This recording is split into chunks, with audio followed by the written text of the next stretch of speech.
Gamecock fans, now you can have your coffee and also support the Gamecocks in a championship quest to get to the top of the SEC and the top of the country by going to GamecockCoffee.com and purchasing Rise and Shine New Orleans Roast Gourmet Coffee. All of your purchases go to benefit Garnet Trust and put NIL dollars in the coffer of the Gamecocks official NIL collective. Check it out today and support the Gamecocks NIL effort. Good morning, Gamecock fans. JC Shurburtt here. Welcome to Coffee. Today is Monday, February 24th, the year of our Lord 2025. Thanks for joining me this morning. Appreciate it. No Inside the Gamecocks, the show today with Phil and myself. Got to go to the funeral that I was discussing with you guys and gals earlier, lately last week. So that's going to take me out of the broadcast today, but glad to be here. Didn't know if I was going to have a coffee or not, but definitely going to have a coffee. It's Monday morning, so you should have a coffee. You should also buy some coffee to support NIL. Go to www.gamecockcoffee.com, as you saw in the opener, and certainly appreciate all those that have purchased so far. Got to keep plugging away at that. Get money in the coffers for Garnet Trust and name, image, and likeness at the University of South Carolina. A pretty good weekend, I think, of competition. If you kind of look at results of games, it always makes everybody a little happier, I think, when the Gamecocks win and sports. And they certainly did. A sweep on the baseball diamond. Carolina finished off Milwaukee 14-4 yesterday, run ruled them on a Sunday. You know, obviously this is a big week coming up here for the Gamecocks in baseball, and that's good. I think that so far you look at this team and they're playing more fundamentally sound defense. Pitching has been very good. I understand some concerns are out there about the hitting. And look, here's the way. It's baseball. It's hard to predict. You get hot, you get cold, whatever. I think this, I wonder if the weather's had a little bit to do with it. I was talking to a friend of mine yesterday about the bats, and it's like, hey, aluminum and cold do not mix. And so I don't know. I'm not blaming the weather. You know, I think that's something else. But certainly, you know, against the teams they've played, you'd hope for a little bit more runs. That's just kind of how it goes when you play this type of schedule, which is the common schedule South Carolina's always played, even under Ray Tanner. They have a lot of teams that, you know, competitive, but they should beat them. And then they roll Clemson, and you have some midweeks like against North Carolina, but also, you know, you're in the SEC. So the RPI, yeah, they still use the RPI in baseball. The net has taken over college basketball, obviously, but that takes care of itself at the end of the day because of the teams you play in the league. So a lot of tune-up games, but swept Sacred Heart, swept Milwaukee, won the two midweeks against Winthrop and Queens. So, you know, away we go with that. But certainly, you know, not a lot of double-digit scoring run outburst. And there have been some around the country if you look. But win's a win's a win. You know, keep winning. You don't want to lose these games. They're more annoying than anything. And there's been some close calls. I think I saw where Nebraska Omaha beat LSU the other day. So there's some teams that haven't taken care of business this early in the SEC schedule across the board like the Gamecocks have. But a good start to the Pulmonary era, and certainly looking forward to seeing what they do moving forward. How about this? South Carolina men's basketball for the first time since in this calendar year, folks. We're talking about the Gamecocks winning an SEC basketball game, or a basketball game in the men's side in general. That's right. Carolina defeats Texas 84-69 at Colonial Life Arena. You'll take it. Colin Murray Boyles went off before he fouled out. A lot of sloppy play toward the end and some precarious moments when Texas got the lead down to, I think, 11. After the Gamecocks were up 22, but great first half, put the Gamecocks up 40-22. Really good defense by the guys in the game. And I'll tell you this, this is what this says. The record is 1-13 in the SEC. We know that. There's a strong chance South Carolina finishes 16th out of 16 this year. Maybe maybe this propels them to bigger things. They got to go to Missouri next. Missouri's coming off a loss. Missouri's really good. Gamecocks swept them last year. So who knows? Who knows what the record will end up being? But a win's a win. And look, this 0-19 thing people have been talking about, and I'm not calling anybody out. I mean, at some point when you keep losing, it's a realistic negative achievement, right? It could happen. So some fans were kind of getting mad at the folks that said they're staring 0-18 in the face. I mean, I thought the same thing. I mean, I felt like, well, because you never know. Once you start losing and losing and losing, yes, they've played a lot of close ball games with really, really good basketball teams. Texas is probably, as far as the home games go, the worst team that's come in and played the Gamecocks, and they're a bubble team, right? I think they're still 10th in the league net rankings wise. I don't know that they're particularly good.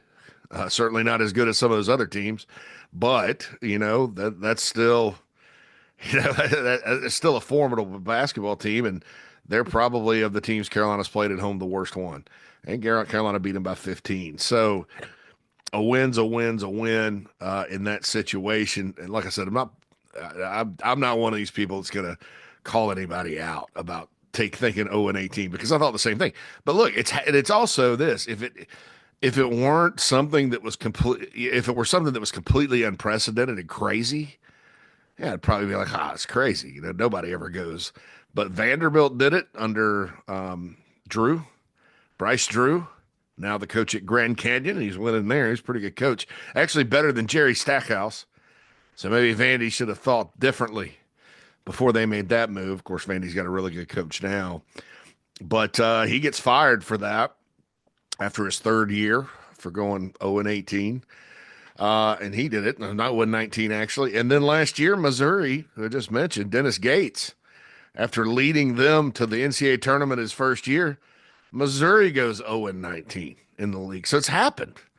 And so, yeah, you worry about that. You don't want to finish over in the league, especially with all those close losses. And so that's A. B, it's just good to see the guys not giving up. You see teams around the country that mail it in. Yeah, I didn't think Missouri necessarily mailed it in last year either. I thought, they were competitive. Heck, it was a late February game, and we're all watching the standings and hoping Tennessee loses. And Missouri was neck and neck with them out in Como for a long time, right down the stretch where Carolina could have finished first in the SEC last season. But, so they didn't, not everybody gives up, but you see teams around the country mailing it in a lot of different sports. And once things go south, South Carolina certainly hasn't done that. It wasn't always pretty, and I'll admit that. But great job by the Gamecocks, Lamont Paris, Colin Murray Boyles. I think, Texas being a newcomer in the league, there's probably not, an overwhelming amount of passion there that says, oh, you beat Texas. But there is something about it, I think, beating Texas in anything, because they're good at everything, and they're Texas. And as the Longhorns continue to be part of the league, I think more and more everybody's going to start to realize, yeah, it's good to beat these guys in just about anything. Because that's just kind of, who they are. They're good across the board at just about every sport. Men's basketball is no exception, and 84-69. And what's crazy about it, folks, is that for Texas's NCAA tournament berth, it's a bad loss, but it didn't knock them out or anything. They still have got a really good, excuse my cold here, net ranking. Carolina goes up 5 spots in the net, by the way, to 89th. So, they're probably still going to the tournament. It's a quad 2 loss. Can you imagine that? A team that's winless in the league is a quad 2 loss on the road. That's just the strength of the SEC this year. But everybody feels good after a win. Last week, and you can find this on our YouTube channel. Please subscribe to it. It's free. We got into, actually, the Late Night Gamecock show specifically with Matt and Alex. Got into some of the fixes and some of the specifics on it.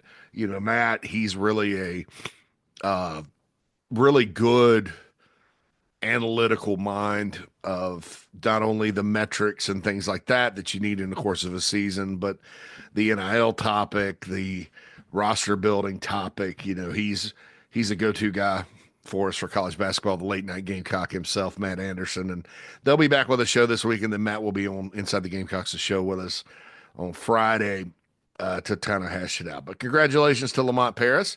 Congratulations to the women's team who, after the slaughter against UConn last week, bounced back with wins over Arkansas and Vanderbilt. Vanderbilt game was a little close yesterday, but the Gamecocks pulled away at the end. And so hats off to them for getting up off it. Another number one went down in women's college basketball. Notre Dame lost to NC State 104-95. So these number one teams in the women's game keep losing. I don't know that there's a dominant team this year.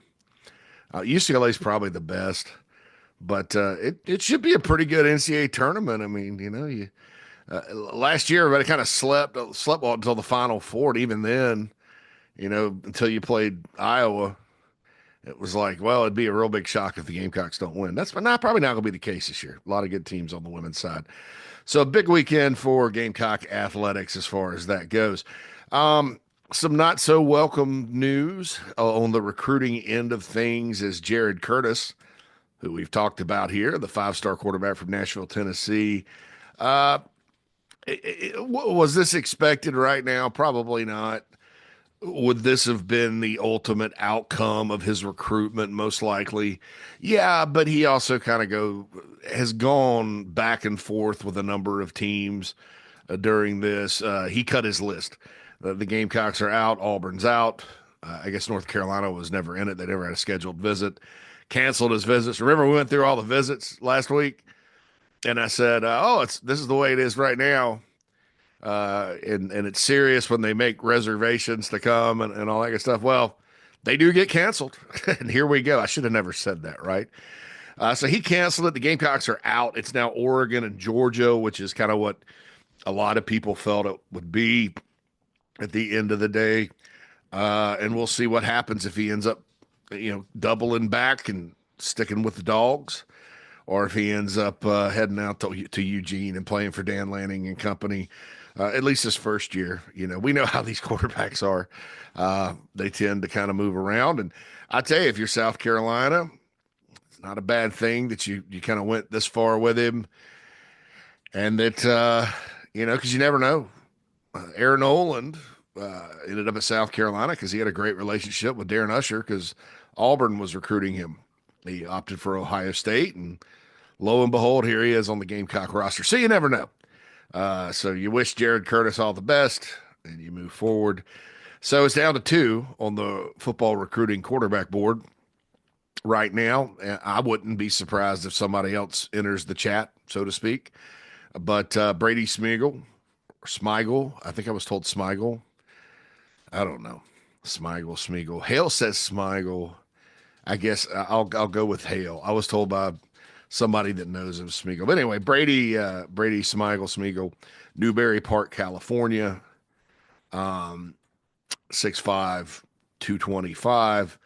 Digging into it a little bit, the knock on him with some folks has been, well, he's not very mobile, but I actually, did some research on this. The coaches out there at Newberry Park and folks that are familiar with how he plays, they don't necessarily feel that way. I mean, he's obviously, his arm talent is what makes him a top 10 prospect at quarterback nationally, but he's not a statue back there, and you can kind of see that on film. And look, number one, you're not going to get a runner like Lenore Sellers every year. And you can do that, but you better be running if you're going to do that and put, quarterback running above all, you better run something like Rich Rod runs back at West Virginia, because that offense is set up for that, or Gus Malzahn at Florida State. I don't think that's the plan at South Carolina, because, you look at how they've recruited at receiver. We talked to Darren Usher last week about the young receivers. You know all about them. you're going to waste those guys if you don't have a passing attack. And I believe in this game today, unless you're like a special prep like Malzahn or Rodriguez, you got to have be able to throw the football. I mean, that's how you win in college sports college football these days. So Brady Spiegel, all the feedback I've gotten with him has been overwhelmingly positive. I'll say this: look out for the University of Washington. Washington has gone like totally all in on him. I think all things being equal, the Gamecocks have a shot to beat the Huskies and get him off the West Coast. But Washington has him. I mean, they covet this guy. Not to say the Gamecocks don't. I think the Gamecocks were working their way through their board, and obviously had a lot of interest in, you know, Landon Duckworth and also Jared Curtis before he eliminated. Speaking of Duckworth, the Gamecocks are in it. They'll probably get a visit. Do I trust it? No, I don't think he's coming back. I just don't. If I'm wrong, great, because he's a hell of a player, and you gladly take him. In some ways, he is a guy that can run and throw. He is that type of guy. I would never say he's as freaky good as Lenore Sellers, but a little bit more mobile, just to be honest, than Brady. But Lane Kiffin at Ole Miss, it's been reported that's his favorite coach, whatever. And then Gus Malzahn at Florida State. This kid decommitted from South Carolina because he was going to go to UCF and play for Gus there. That's powerful. I mean, UCF is a Power 4 program now in the Big 12, so it's not as unprecedented as maybe it once was. But he likes that Malzahn offense. Obviously, being from the state of Alabama, very familiar. He's very familiar with Gus Malzahn and what he can do for quarterbacks. And so for those like tangible football reasons and those reports and the fact he decommitted, I do think he's still interested. Carolina's still recruiting him. I just don't feel good about it. So I think it's Brady at the end of the day as the number one target. There are some NIL considerations there. I don't know necessarily that it's going to be, go to the highest bidder. I think he'd like to come south. I'm usually pretty not ho-hum about recruiting California quarterbacks, but in this state, in South Carolina, you've seen two quarterbacks from California at the two major schools. Neither one of them finished their career there. Neither one of them necessarily are what I would call good.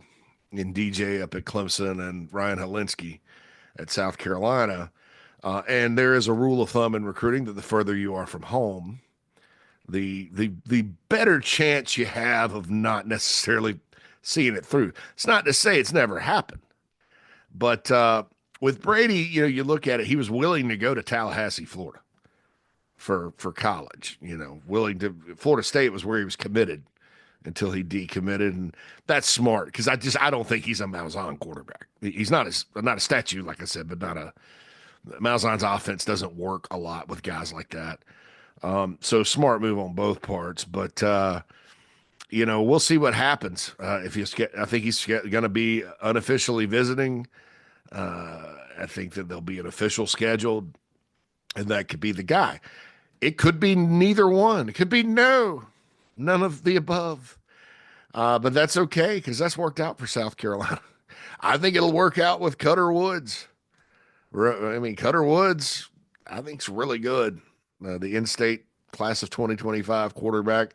And it certainly worked out with Lenore Sellers, didn't it? I mean, you could even go back and say it worked out with Jake Bentley because, Brandon McElwain was the guy that everybody was excited about. And then Jake graduates early.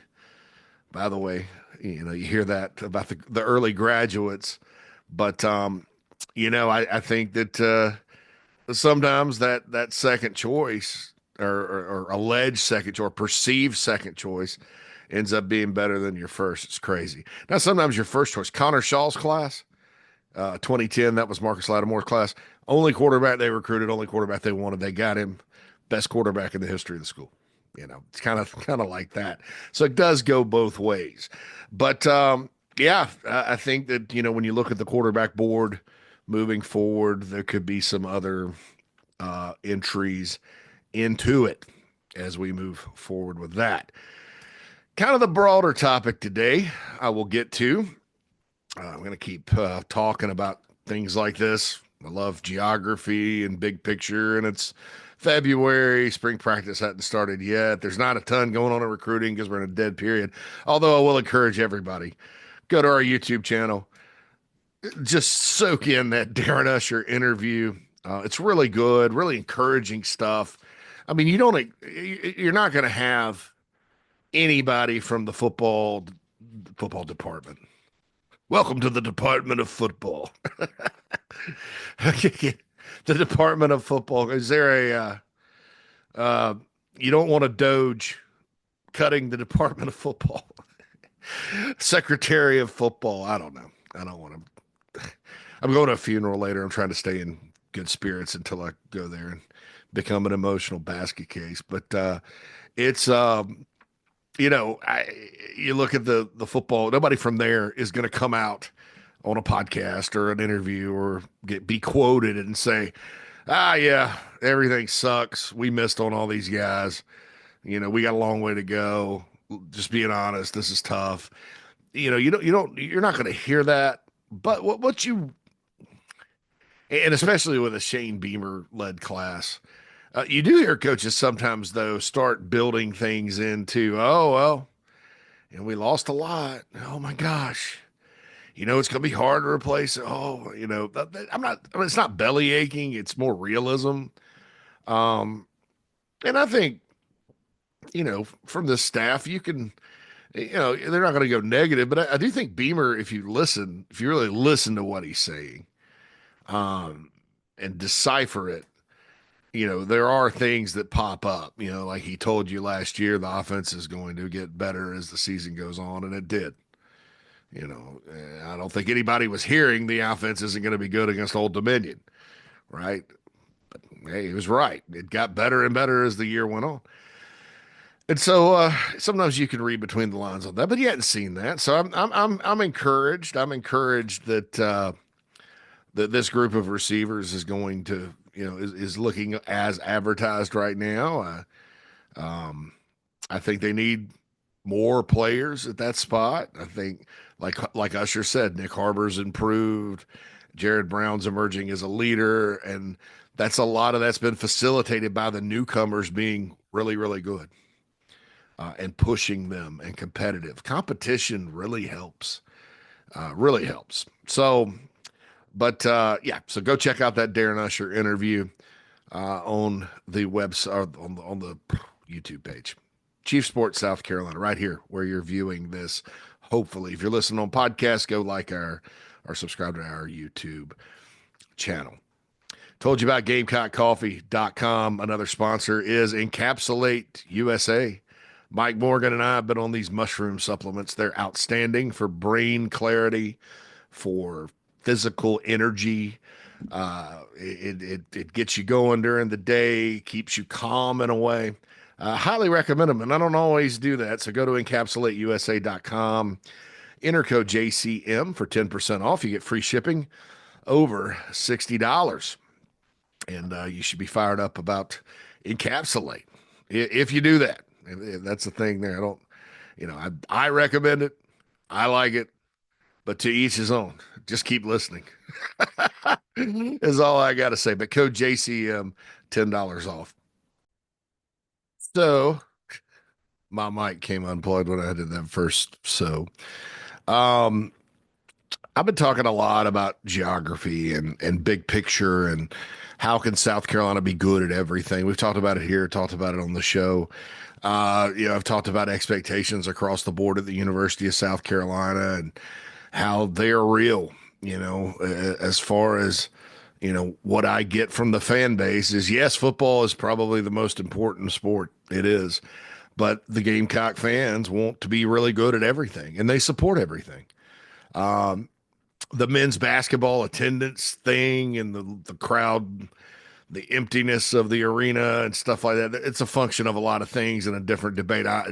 If I get sidetracked on that, we'll be here an hour and we don't have an hour. We've got about 12 minutes. So that aside, you've seen the arena packed for men's basketball before for big games. It's packed for the women's game. Founders Park has got great crowds for college baseball. The Gamecock fans travel for all sports. It is a first class fan base, big time athletic program fan base. There's no question. It always has been. It always has been. Some of the things that people have cited through the years, and I'm going to land on one. I'm going to spin the wheel of excuse, right? The wheel of excuse. You got money, you got mismanagement, you've got poor leadership, you've got all this stuff, and some of those things have been true during periods, right? Commitment, alignment, a lot of stuff, a lot of these big picture things. But one thing that a lot of folks use is geography, and the fact that South Carolina is in a small state. It is land mass wise, if I probably need to look this up because I may be wrong. I think it's the smallest landmass wise state as far as area in the SEC. I don't know. Maybe Kentucky is a little bit smaller. I know population wise, though, and so it is. That's true. And they have to share the state with Clemson, who is another Power Four athletic program. And that's fine. There's always going to be a Clemson. You can't change history and do anything about it. Some year way down the road, who knows? Maybe the two schools merge or something 120 years from now, where there may not be college sports if things continue to go like they are. But right now, there's nothing you can do about that. And there's nothing you should want to do. It's the Clemson South Carolina game, and rivalry is great. Rivalries are great for college athletics. But geography's always been mentioned. There's not a gigantic metro area like in Atlanta in the state. There's not, it's kind of sandwiched in a diamond. Looks like almost like an enclave on a map on the East Coast. But geography and things like that, as far as landmass wise and space, that doesn't matter in athletics. It's the more space you have does not necessarily mean the better you are at sports. Montana would be really good, and Alaska would be really good if that were the case. It's population, and I've said this before. Don't want to get into a debate about the newcomers. I mean, some people, it devolves. I don't know if you've seen Gangs of New York. It kind of devolves into a Gangs of New York thing between natives and newcomers when you talk about South Carolina. And quite frankly, the last time I went up Highway 29 between Greenville and Spartanburg, I maybe felt that way a little bit. I was like, man, where are these people coming from? It was June. There was nothing special going on. It was a Saturday. There was no event or nothing. Just people. I've been going down that road my whole life. It took 45, what normally would take me 25, 30 minutes tops if I hit traffic lights, took 45 to 50 minutes to get from Taylor's to Welford. From my friend's house, from Phil's house to my brother Cam's house, right? Unbelievable. Nevertheless, that helps athletics because it's and some will argue, oh God, we're just retired folks and they don't help with this. No, what about Florida? Explain the rise of Florida's athletics across the board at Florida State through the years. Go back in time when Florida was not very populated and they weren't very good. Neither one. Florida State was a women's school, teachers college. Florida was not good at it. Florida basketball was worse than they were in football before Spurrier got there. But the state grew, and now you see not only is it, those schools are all set up for success down there, even the little ones like UCF I mentioned and Florida Atlantic and South Florida. There's a ton of talent. So yeah, the retired thing doesn't matter. I mean, it's of course Florida has more space. And so maybe the thought process is, well, they're going to cram everybody in here. Well, you got to kind of look at states like if you're looking at South Carolina and how growth will help it with talent, not just in football but other sports. Look at New Jersey a little bit. That's probably a similarly densely populated type state. I hope South Carolina doesn't become New Jersey. I'm digging myself a hole here with the crowd that doesn't want anybody to come in. But you get the point. All right, so that's the state itself is growing, and it's just a fact in a state that cares about football. I mean, Idaho's growing now too. I don't know. I think their football talent will go up a little, but New York is obviously a big populated state, and they don't have the numbers in football because so much is in the city and things like that. Same thing with Illinois, which is better. Illinois will probably put 40 or so into the division, the FBS ranks. But densely population ends up, if you care about football, which you do in South Carolina, ends up producing more football talent, and then all sports too. Basketball talent's up in the state. Baseball talent's always been good. Soccer, whatever. Name your sport. Softball. Name your sport. But still, you kind of look at it, and it's not in the geography. While it's going to be a nice thing, you're still not in like a super state like Georgia or Florida or Texas. And then or Ohio. And then you don't have the setup that Georgia and Ohio State have, where they basically got it to themselves. Or LSU with Louisiana. They basically got it, a lot of great athletes to themselves. You have to share it with Clemson. And that's just kind of, how it is. So you're kind of set up there. So you start to kind of got to ask yourself, and I started looking, I was like, well, what athlete, because I talk about Ohio State a lot, and Carolina wants to be Ohio State. That's fine. But Ohio State's set up to be great at everything. They're set up as the only school in a huge state that has a lot of athletic talent, a lot of places to pull from, to be excellent across the board because they have the population base. And this still matters even in the NIL and transfer portal era, folks. The geography still matters. It still matters. I mean, football especially, those players mostly want to stay within a certain radius because they want their parents to be able to come see them play and their family and loved ones. They don't want to go on a plane. Some do. Some get, okay, adventurous spirits, but there's always been those guys. So, and basketball is obviously a little more national, but you still staying close to home's good. So, what athletic program across the country, and I tried to land on one. I'm like, well, Ohio State, that's not really the same. What is the same? In taking football, Clemson football, and understanding that's an outlier with their athletics program. I mean, historically, they're good at football and good at baseball, and then that's about it. Everything else is up and down. So what other? Where are we going to go here? So I came up with two. Michigan is an example of kind of a big school that shares its state. They share it with Michigan State, and then you have not a lot of annual. You don't have the numbers Ohio does. Michigan has to go out of state basically in all sports. You do have a metro area in Detroit, whatever. No, Michigan, they love to fly the academic flag. Their brand is big and stuff. And of course, all these schools are going to have bigger brands than the Gamecocks right now because of winning through the years. But who else is set up? And I landed on Oklahoma, a fellow SEC program.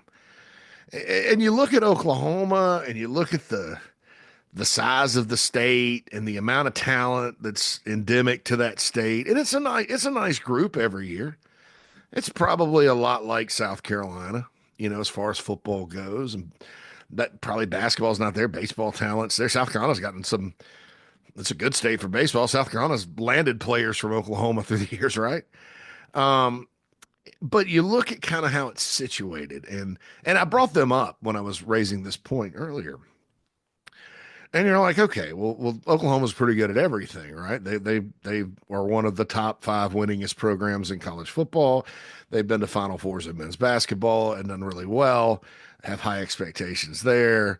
They've won championships in women's basketball. Softball's off the chain. Baseball has been on an ascension for 7 years. They were back in Omaha. I mean, OU, that's as good a one of the better athletic departments in America, top to bottom. And so, how do they do it? Well, you look, and here's how it's similar to South Carolina, but here's where South Carolina can build a winning tradition and is almost set up a little bit better. Oklahoma, a lot of their athletic success in their ability to attract players comes from proximity to Texas, particularly the Dallas Metroplex. If they don't recruit Texas well in football, they're not going to win, but they do. And they go more national. They go out national. Bob Stoops got into this thing where he would recruit California and Las Vegas for a while. Brent Venables kind of goes into the Southeast and gets players. They're not just I mean, they're not just limited to that. Bob Stoops and Oklahoma was really good at picking off players from Missouri for a while. But basically, their proximity to Texas and the Metroplex helps them. It gives them a pipeline of players. Plus, they play a game there every year. So, in football, so that's kind of how they're situated. In South Carolina, situated close to where? Atlanta, right down the road. You've got a ton of players in Atlanta. I have not looked at the numbers to compare the Dallas Metroplex to Atlanta, but there's a lot of players. And South Carolina does get a lot of players out there. That said, the in-state talent base in South Carolina most years is a little bit higher. Most years a little higher than Oklahoma. That's A. Oklahoma does have Oklahoma State, which will get their share. I think that, you can't say that South Carolina historically has been Oklahoma and Clemson's historically been Oklahoma State. Although, the colors are kind of similar, right? What the hell? But no. So it's a little tougher in state. Clemson goes out of state a lot. But you look at it in that proximity to that big talent producing area is an advantage that they've embraced instead of making excuses saying, oh, we're not in the state and blah, blah, blah. I'll also say this. Like Atlanta, everybody recruits the Metroplex. So you may say, well, JC, everybody recruits Atlanta. Yeah, they do. So you're right there. Get your share. Where South Carolina geographically is also situated well, and this is something Beamer's tapped into in football. And everybody's tried to tap into part of it through the years in just about all sports, is also close to Charlotte. And Charlotte has, players, football, basketball, baseball, that whole area, it's growing. So Oklahoma, what would be similar? Tulsa's kind of in-state. Tulsa to me is a little bit more like, the upstate in South Carolina. I'm sure Tulsa has been a bigger city through the years, but, you got Charlotte right there across the border. And then the whole state of North Carolina, which is a geographically bigger state, twice the population. Well, then if you're selling the SEC, you can go all the way up the East Coast because you're the closest school. There's parts of Virginia in the western part that are closer to Knoxville, Tennessee. And there's maybe like 30 minutes difference from DC to Knoxville. But basically, South Carolina is the easternmost SEC program. And so you got the whole East Coast, too, to pull from. And I think that given the popularity of the state, given the facilities upgrades, given the coaches in place, that South Carolina, we've looked at this wrong. It's kind of like back in the day. I remember during the Bowden and Holtz era, Clemson would just machete South Carolina on the recruiting trail. And their philosophy was, well, Clemson's a lot more like these places these kids grew up than Columbia. And they'd almost scare the bejesus out of them. Like they were going to, Beirut or something to school. South Carolina's flipped that on its ear. Columbia is now, look at the campus. And it's easy for an opponent to paint that picture when you don't have facilities and some of the stuff looks old and things like that. Well, now you do. It's beautiful. And so I think, just like you flip that on your head and sold Columbia and ended that narrative, the geographic location narrative can be flipped on its head, just like Oklahoma did. And Oklahoma doesn't, I mean, outside of Texas, they don't, I mentioned this earlier, they don't really border any other big talent pockets for football. You got Kansas to the north. That's not a great football state. Missouri, Arkansas, it's just not, it's Texas or bust. So South Carolina, being not necessarily, not necessarily having the history that Oklahoma does across the board, they should be in good shape.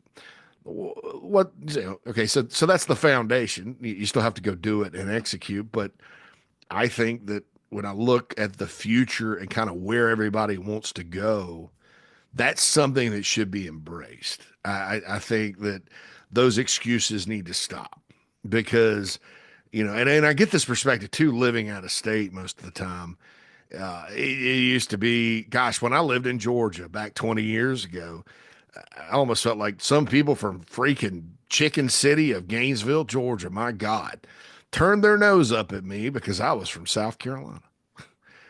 They're from Greenville, Spartanburg. I'm like, dude, do you realize where we're at? No offense to the good people of Gainesville, but I mean, and that's what on his head, outside of Chicago, people are like literally jealous and wondering why the hell I live here. And I point to my wife. I'm like, look at her, look at me. This is why I'm here. Period. And so I think now all of us, and the talk about this, or you folks out there, you got to start embracing who you are, and that's contagious. And I know all of you are proud to be from South Carolina, proud of the university, proud of Columbia. And there's all these, as it goes with our state and our people, everybody has an opinion, and there are people that will still rail on Columbia because they're from the upstate, or God forbid, Charleston. That's the holy city, and that's all fine. And those are all fun debates to have internally and stuff like that. And I'm not telling anybody not to express their opinion at all. So hopefully you don't think that. I mean, those are all different than football. But as far as our athletics in general, as far as sports go, it is a positive in recruiting, I think, and that's flipped on its head because it's not always been that way. At South Carolina, I think South Carolina is uniquely positioned to get to that point. And if you think about it, folks, and I'll close with this because I know we're out of time. It's close. It's close. I mean, look at, take everything else out of it and focus on the four main sports. It looks like there may be a fifth, by the way, with with softball doing as well as it has. I read more about softball now than I ever have. And other people too. But the four main sports, you have national championships in two of them. You've been to a Final Four in men's basketball. You've been knocking on the door now since 2010 in football for many years, or many, not many straight years, but certain years, more than one or two or three. To things like playoffs and BCS national championships. You've signed number one recruit. You've had a number one draft pick. And you've done all this during a time where the SEC has put rocket fuel into its programs and expanded twice and added other good teams. And Clemson has been, in football, one of the national powers of the last 10 years. And survived. The whole Muschamp plus Clemson era, those were tough. Those are tough years. And I think, in fairness, it would have been tough for any coach that had come to South Carolina at the time. But think about this, folks. You survived. There were people that thought Carolina would never beat Clemson again. And quite frankly, I wondered. And now you've won two of three. And had circumstances been different in 2023, he probably would have won that one, because that wasn't, you can ask most Clemson folks, that was probably their least favorite team the last couple of years, this last run they've been on. And so, be happy that football has survived. Men's basketball, yeah, hey, we'll see what happens with that. Baseball's on the right track. all that good stuff. And so it's close. There's a lot that's built. And so I think just from how this place is situated and located that, not being Pollyanna, because it takes hard work, it takes the right decisions, it takes commitment and alignment and all those things I talked about earlier. And then it takes, quite frankly, the ball bouncing your way to win, to break through and win championships. I mean, think about baseball, in their first championship run. That was amazing. And some of the plays in some of those games in Omaha, in both of them, and you know, women's basketball winning it the first time. UConn's, and I'm not saying they wouldn't have. That maybe they would have beaten UConn with Asia Wilson, but boy, you sure would rather have Mississippi State in that situation, right? So that has to happen too, and it's sports, and as much as we analyze it and fantasy sports and all that, you still have to play it. And these are humans and college kids playing it, and coaches coaching. It happens in real time, and you just never know. But I think that as far as just kind of the setup, given a lot of factors here in 2025, South Carolina is uniquely positioned. And just wanted to leave you with that. All right. Inside the Gamecocks, the morning show coming up today. Pretty sure it'll be Michael Morgan in there co-hosting and John Whittle on all things along with Phil and Jamie. Once again, no Inside the Gamecocks show today. I got to get my suit on and head and pay my respects to my good friend Jack, who passed away last Monday. Outside shot, no. I probably will have a coffee tomorrow. I'm only 80% sure. But we'll see what happens with 90% sure. We'll see what happens with all that. All right. So be sure to check everything out later. Thanks for listening to this show. Don't forget to buy coffee and or popcorn to support NIL, also encapsulate. And we appreciate you joining us this morning. JC Shurburtt out. Holla at you later.